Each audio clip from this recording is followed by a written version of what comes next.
Melhor dormir com remédios do que não dormir?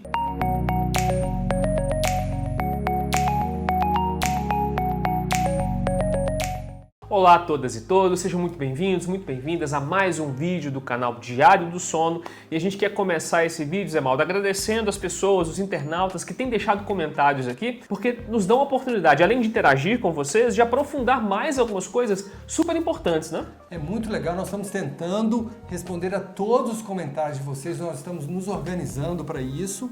Para quê? Para que as pessoas tenham uma noção de como é um sono saudável, do que fazer para dormir bem, e isso vai melhorar muito a qualidade de vida de muitas pessoas. Então, deixe seus comentários aqui, nós vamos fazer de tudo para respondê-los. E alguns deles vão se tornar vídeos, igual esse aqui de hoje, do @CleantoJúnior2856, né?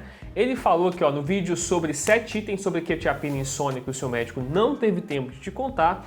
Ele fez o seguinte comentário, ó: o estrago de uma noite em claro é muito pior do que os possíveis efeitos colaterais do medicamento.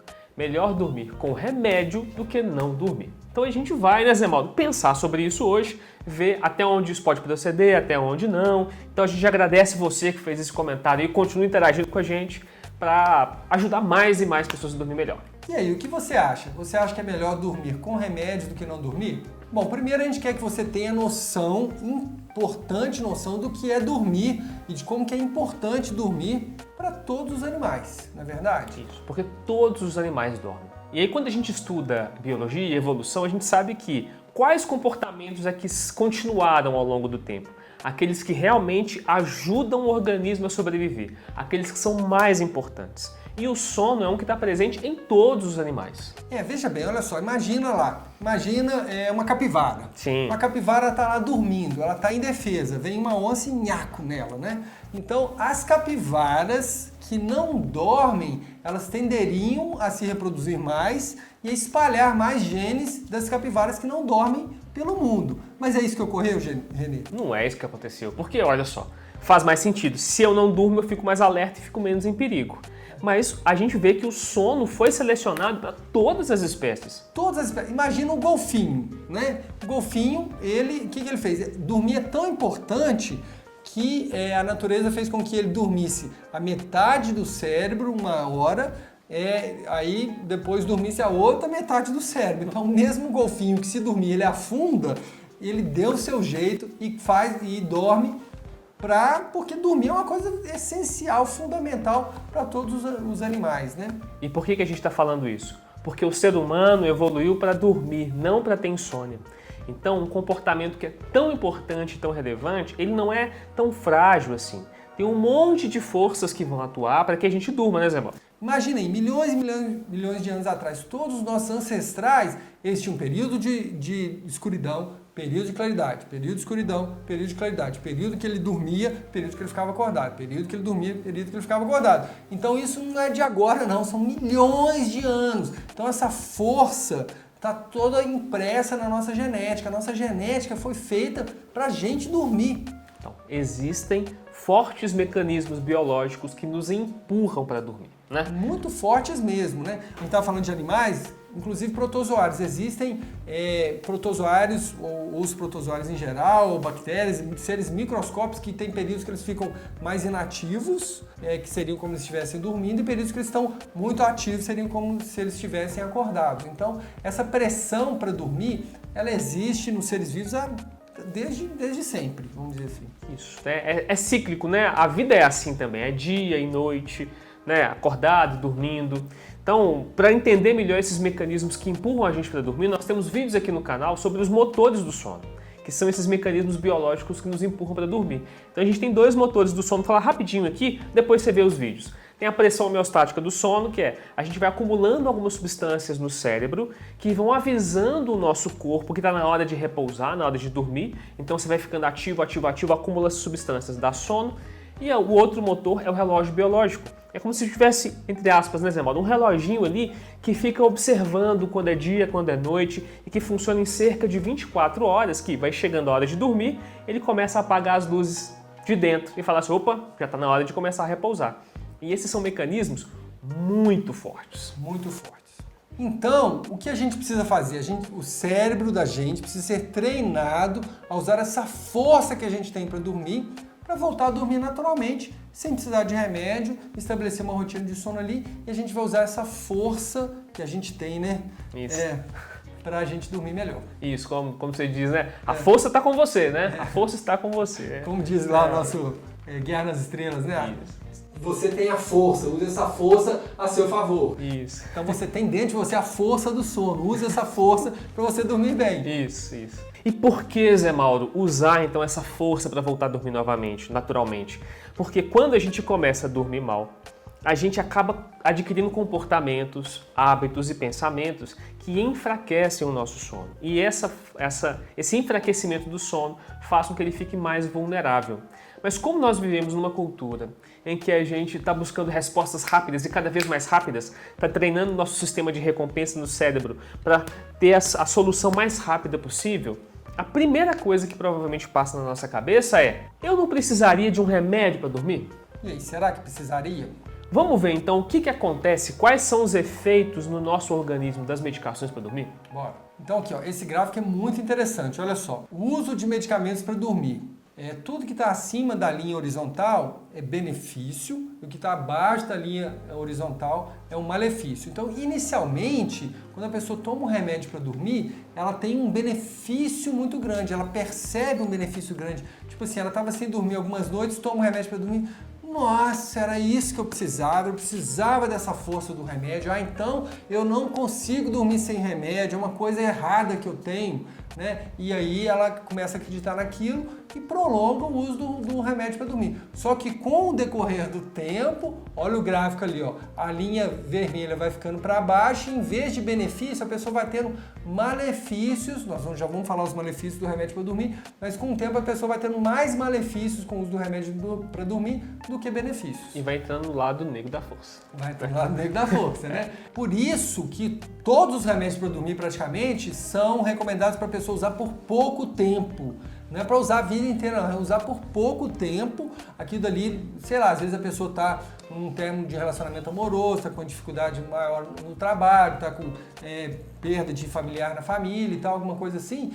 O remédio pode ajudar ela ali 1, 2 semanas, beleza. Mais do que isso, já começa a ter mais malefício do que benefício. Ou seja, tem a sua recomendação, tem a sua indicação, mas é por pouco tempo, continua usando, ele começa a trazer malefícios, né?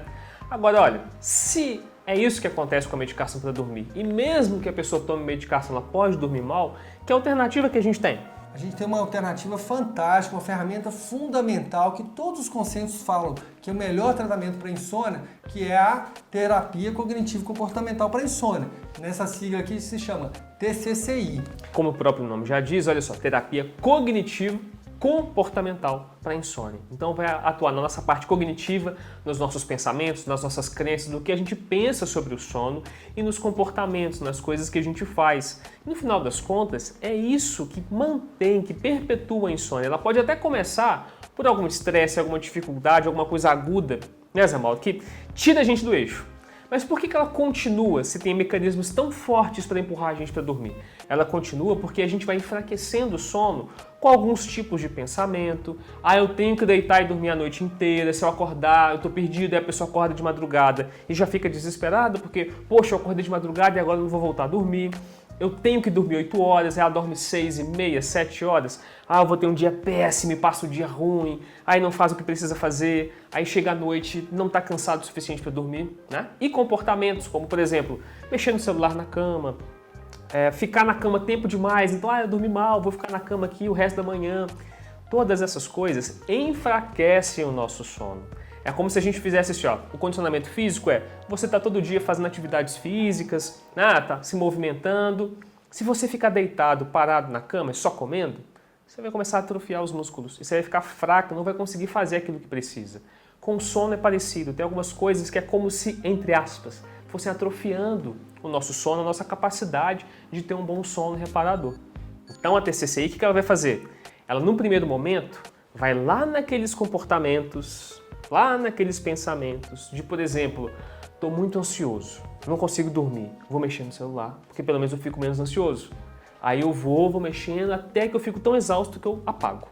Só que quando eu faço isso, eu estou mantendo a insônia, eu estou mantendo meu cérebro alerta na cama, ele está aprendendo que que cama é igual a celular, ele está aprendendo que cama é lugar de ficar acordado. Então, no primeiro momento, eu até consigo pegar no sono, mas a longo prazo eu perpetuo, eu aumento, eu alimento a insônia.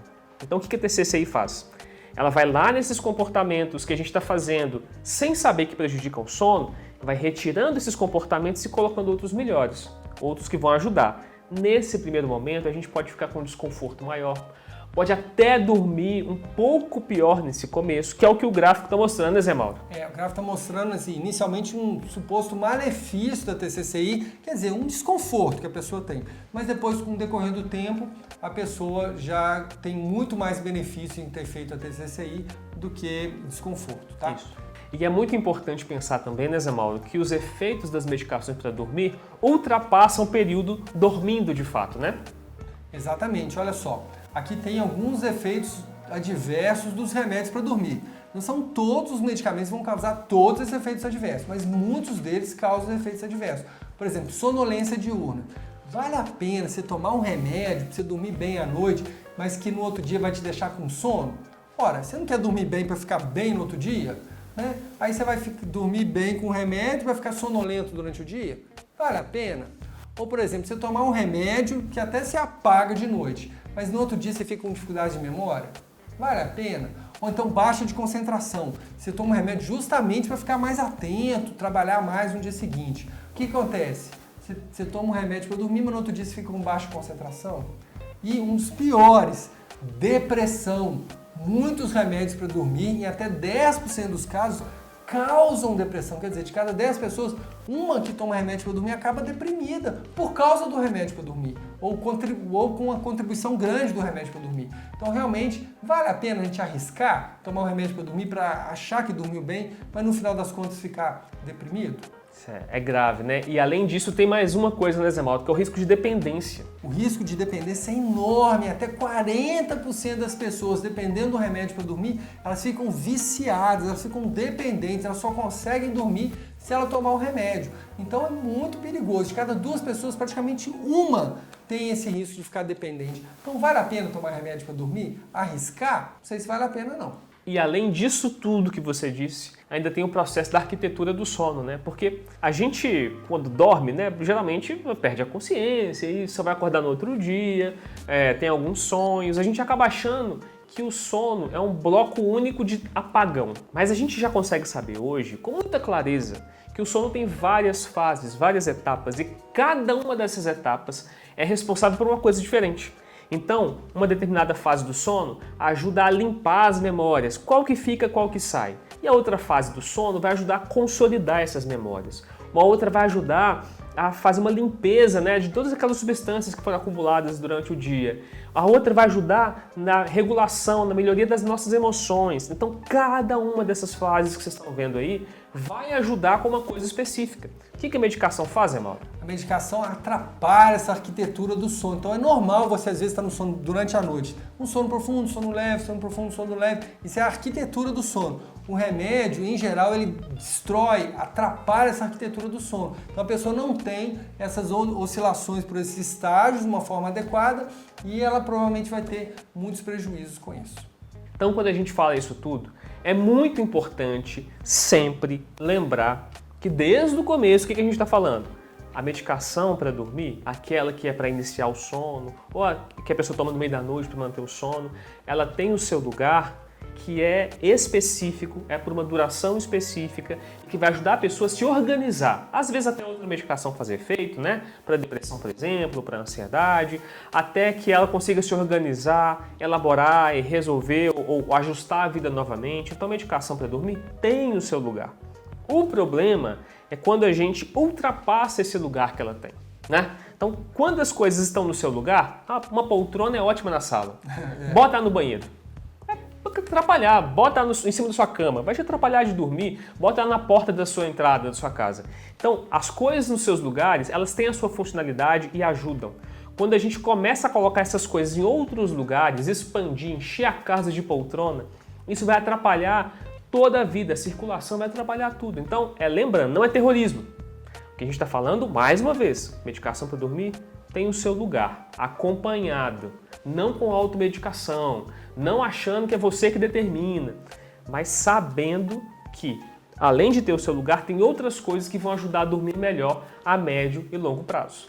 E geralmente as medicações, o lugar delas é por tempo determinado, por pouco tempo, até você sozinho conseguir dormir bem novamente. Então, olha, se esse vídeo fez sentido para você, se te ajudou de alguma forma, curte aí para ajudar o YouTube a entender que é um conteúdo relevante, significativo, para ele chegar para mais pessoas. Comenta aqui também o que você achou, se você concorda, discorda, o que você pensa, sua experiência. Manda suas dúvidas também. E que tal pensar em alguém agora que você pode mandar esse vídeo, que pode aproveitar também, né, Zé Malta? Muito legal, boa. E a gente faz isso por quê? Fazer você dormir bem é tudo de bom para nós.